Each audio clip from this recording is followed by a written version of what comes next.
Ya, akhirnya Rally Indonesia 2025 kembali digelar. Diawali dengan sprint rally putaran 2 di Bandung Sijalak Harupat pekan lalu yang dimenangkan oleh Rian Nirwan, sang juara rally tarmac dari Toyota Gazoo Racing Indonesia.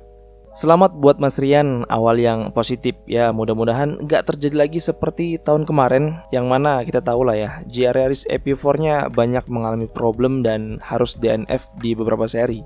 Tapi di video kali ini kita nggak akan bahas highlights balapan kemarin karena kita ingin sedikit mengomentari gimana jalannya Rally Indonesia tahun ini.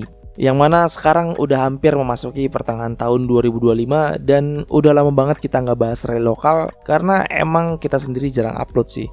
Tapi mudah-mudahan di tahun ini dan seterusnya kita tetap konsisten untuk update video-video terbaru buat kalian.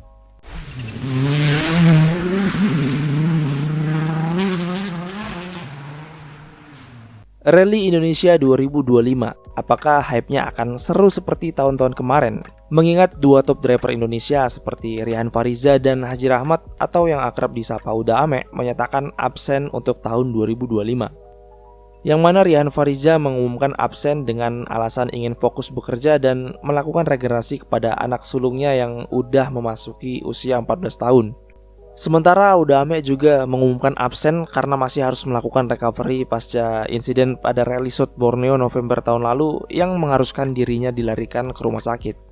Di sisi lain, adik dari Uda Ame yaitu Haji Putra masih belum memastikan apakah tahun ini akan turun di ajang sprint rally ataupun rally panjang. Dan sprint rally Bandung kemarin dia juga nggak kelihatan sih.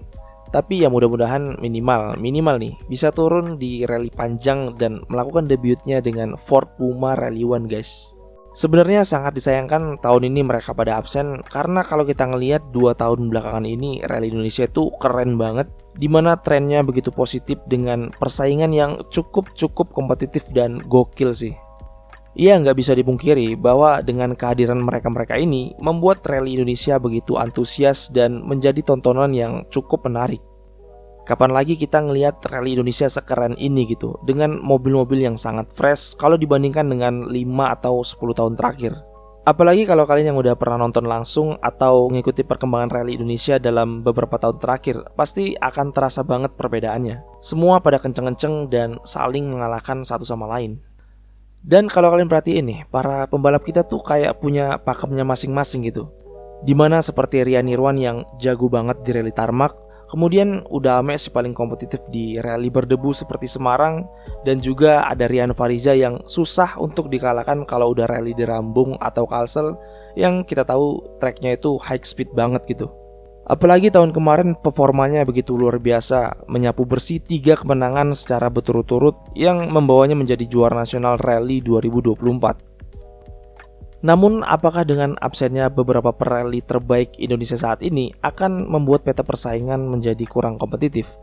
Mungkin bisa jadi iya, karena kalau kita ngelihat sprint rally putaran kedua kemarin aja di kelas RC2 itu cuma ada 1 peserta. Padahal kita tahu banyak banget sebenarnya mobil-mobil rally itu yang ada di Indonesia saat ini. Tapi pada kemana semua? Apakah mereka hanya fokus untuk ikut di rally panjang doang? Dan kita nggak tahu sih, tapi ya mudah-mudahan di rally panjang nanti tetap rame. Nah, selain banyaknya kelas RC2 yang absen tahun ini, kita juga dikejutkan dengan kejadian yang cukup chaos yang membuat dibatalkannya sprint rally putaran 1 di Kertajati tepat di hari H guys. Bagaimana bisa balapan dibatalkan tepat di hari H sementara pembalap dan kru udah pada ready di tempat, semua logistik juga udah di lokasi, dan hotel-hotel juga udah pada di booking. Tentunya kejadian ini bukan hanya mengecewakan, tapi juga menimbulkan kerugian finansial maupun tenaga bagi semua kalangan yang terlibat. Dibatalkannya sprint rally Kertajati ini karena alasan trek yang nggak memungkinkan untuk dilewati. Trek benar-benar rusak akibat diguyur hujan badai semalaman yang nggak kunjung berhenti. Ditambah lagi tidak adanya peralatan yang proper untuk bisa menangani masalah tersebut. Yang akhirnya panitia penyelenggara memutuskan untuk membatalkan event ini dan sprint rally putaran 1 kemarin resmi dialihkan ke lokasi lain yang akan disatukan dengan sprint rally putaran 4 di Jawa Barat. Ya, buntut dari persoalan ini menimbulkan kerugian besar bagi pembalap maupun orang-orang yang udah menginvestasikan dananya di event tersebut, dan menuntut adanya sanksi yang dijatuhkan kepada promotor untuk di blacklist dan tidak bisa menjalankan event motorsport ke depannya. Karena menurut mereka ini bukan pertama kalinya promotor membuat masalah. Yang mana pada tahun 2003 di seri penutup Sprint Rally Indramayu, promotor yang sama juga bermasalah dengan membuat trek yang gak proper dan cukup membahayakan. Kalau kita baca berita-berita dari beberapa media, promotor dianggap tidak profesional karena event seperti ini, tapi nggak ada upaya untuk menjalankan plan B.